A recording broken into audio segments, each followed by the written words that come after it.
Ever wondered how a motorcycle club rises from the streets of Southern California to become a feared global force?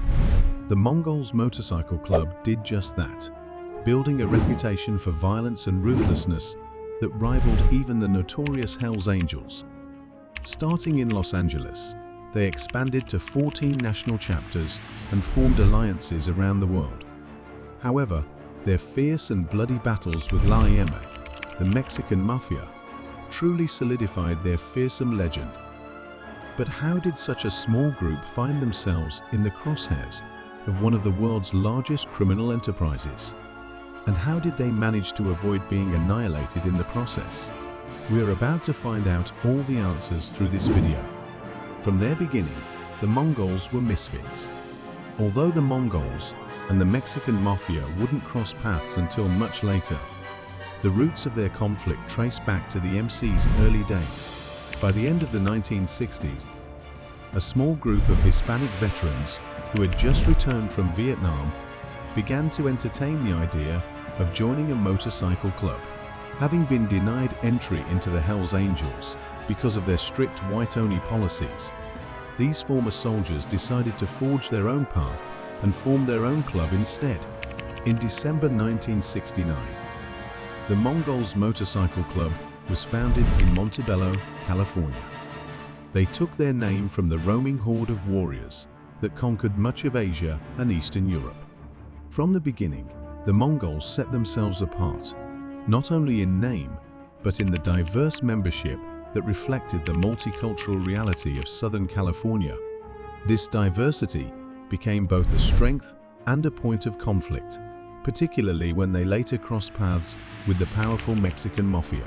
In 1977, the Mongols Motorcycle Club adopted a distinctive three-piece patch featuring a Mongol warrior riding a motorcycle, proudly claiming California as their home turf. From the very beginning, the values of loyalty, honor, and respect were integral to their existence. After its foundation, the newly formed group started to grow rapidly.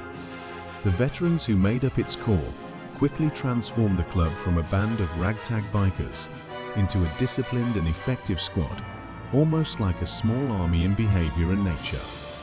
Requests to join skyrocketed, and within a few years, the Mongols managed to spread far beyond their hometown in Southern California.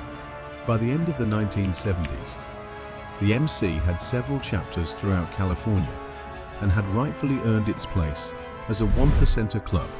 However, this sudden growth didn't go unnoticed.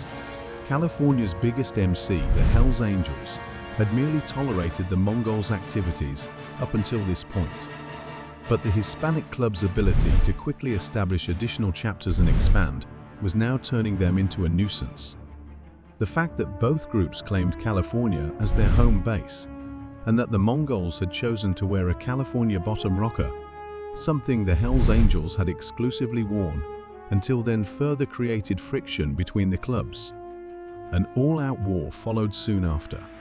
This rivalry was not just about territory, it was about pride, power, and the right to claim California as their own. Almost immediately outnumbered, the Hispanic club sought help from other motorcycle clubs that hadn't pledged allegiance to the Hells Angels. This led to the formation of a loose network of alliances, with the Mongols teaming up with the Outlaws, Vagos, and other clubs to keep the Hells Angels at bay. At the same time, the Mongols began ramping up their recruitment efforts, hoping that by lowering their standards and including people from diverse backgrounds, they could bolster their numbers. In the short term, these recruitment drives and alliance-building efforts worked, helping the Mongols survive through most of the 1980s. However, by the end of the decade, the situation took a drastic turn for the worse.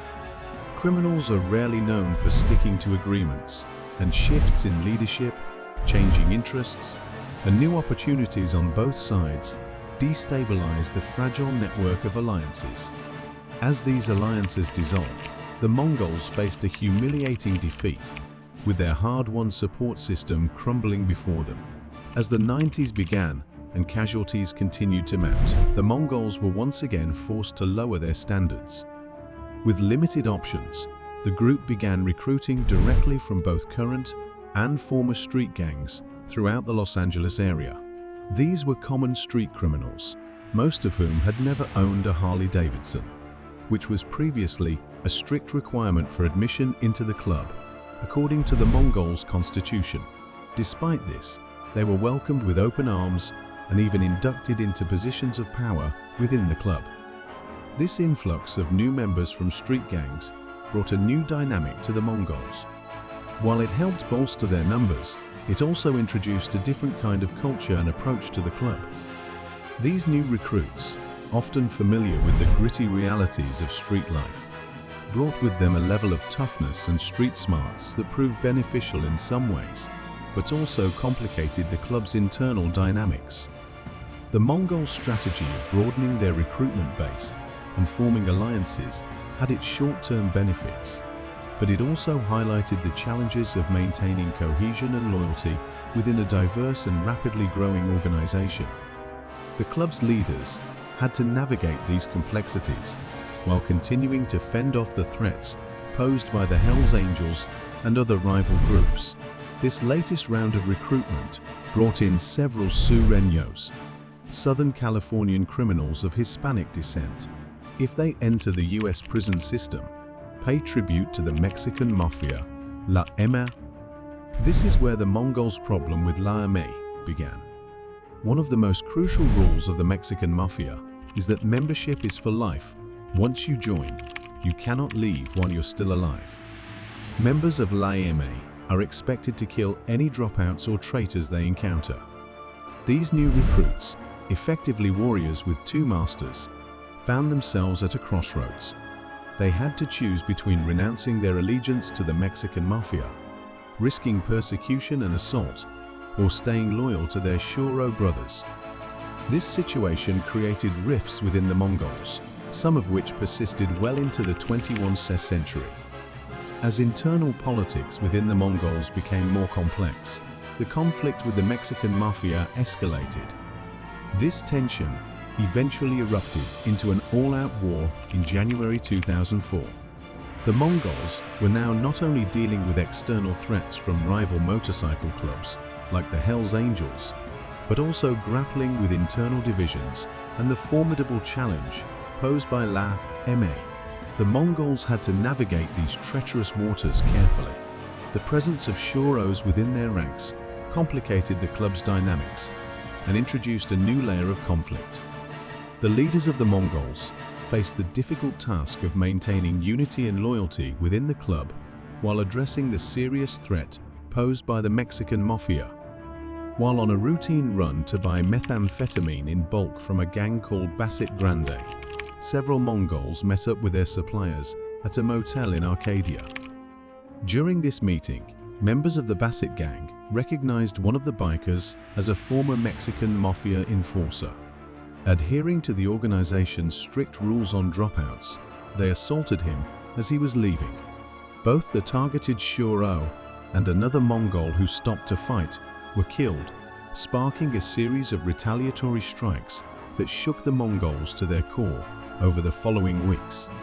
The Mongols were attacked at multiple locations, including a meth lab in Rosemead and various motels throughout LA.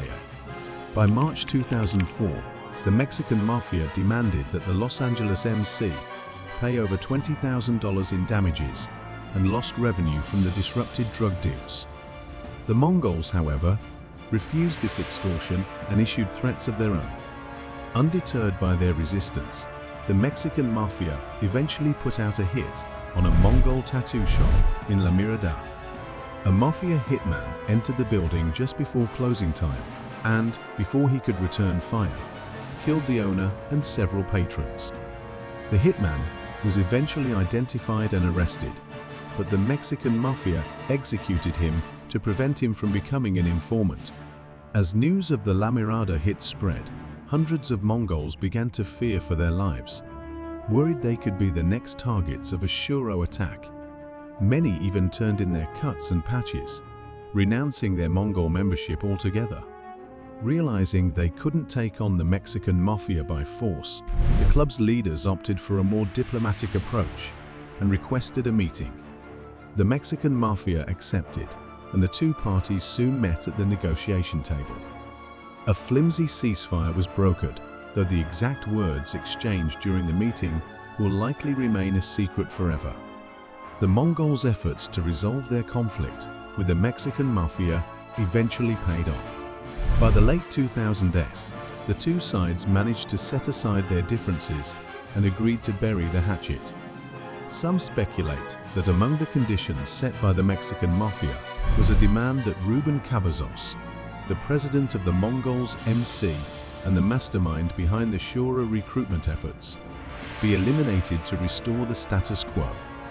The Mongols, however, decided against killing their own president, as doing so would further damage their already fragile reputation.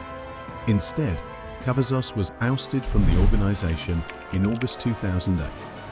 Additionally, the former Mongols leader, along with more than 35 other members, was arrested by the ATF a few months later. Cavazos subsequently pleaded guilty to multiple racketeering charges and was sentenced to 14 years in prison. Today, the relationship between the Mongols MC and the Mexican Mafia remains relatively stable.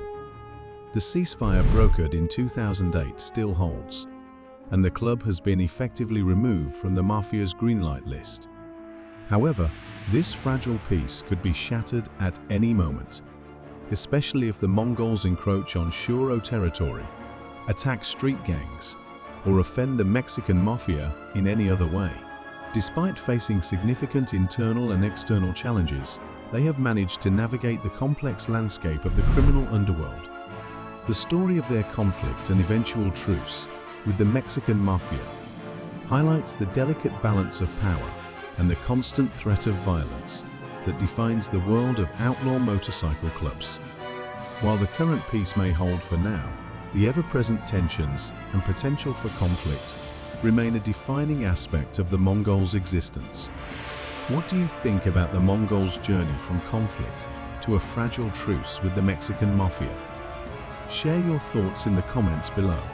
Don't forget to like, subscribe, and hit the notification bell so you won't miss our deep dives into the world of outlaw motorcycle clubs.